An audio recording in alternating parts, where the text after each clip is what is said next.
The subjunctive mood is used to express uncertainty, emotions, wishes, doubts, hypothetical situations, and recommendations.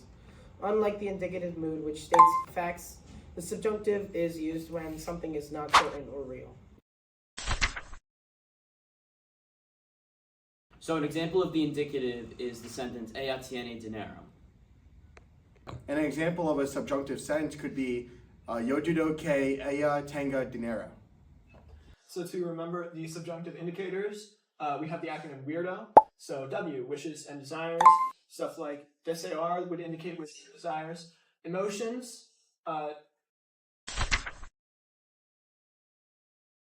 just anything that contains an emotion. And personal expressions, S, blank, and then K.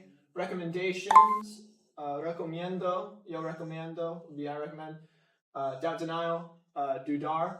And ojalá basically means God willing or hope. Hey, Poppy Nathan, how can I conjugate the subjunctive verb? Really good question, attractive sounding lady. How do we conjugate the subjunctive verb? Well, first we're going to have to take the present indicative of the yo form of the verb. Then we're going to have to drop the O, and then we add the opposite ending. That's how you do it. Oh, Jose, please inform me on the irregular yo form, please.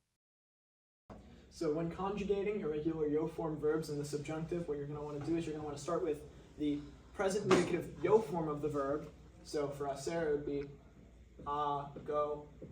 Then you're going to chop off that O, and it's going to become ga, tener, tango. Chop off that O, we're going to do tanga. So it's really just keeping that tang, and putting on the opposite ending, whatever that might be in the subjunctive. Okay, so in this part, as you can see, for AR verbs, right, the opposite endings are for yo, and then you can pause the video, read the rest. And then for ER/IR verbs, the opposite ending is Pause the video, read the rest. Go. All right, so there are a few irregular verbs in the subjunctive, and to remember all those, we use the acronym DISHES. And to start, we have D, which is dar, which is to give in English, and you conjugate that by doing for yo it's day, for two it's des, usted it's day, nosotros it's denos, vosotros it's país, and ellos, ustedes it's them. For ir, which is to go, you conjugate that with vaya, vayas, vaya, vayamos, vayáis, vayan. Right? For ser, which is to be, there's conjugated into será, serás, será, seramos, seráis, and serán.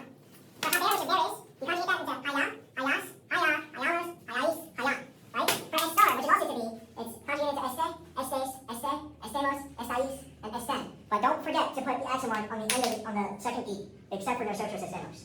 And then for saber, which is to know of facts or things, so there's sepa, sepas, sepa, sepamos, sepais, and sepan. Right? So that's about the gist of all the irregular verbs. And for throwing markers at me! So for stem changing verbs in the subjunctive, with our AR and ER stem changing verbs, they're going to follow the boot. That means yo to ela usted, ellos, ellas, ustedes. No stem changes in the nosotros and vosotros form. However, with our IR stem changers in subjunctive, what happens is the vosotros and nosotros also have a stem change, but it is not the same because instead of the two vowels, it shortens to one. So for example, dormir, o to ue, in the nosotros, it just becomes dormamos, cutting off that E, keeping the U. So it's O to UE just becomes U, and IE just becomes I. It's practice time. Real world sentences. Joe is una stupid ginger.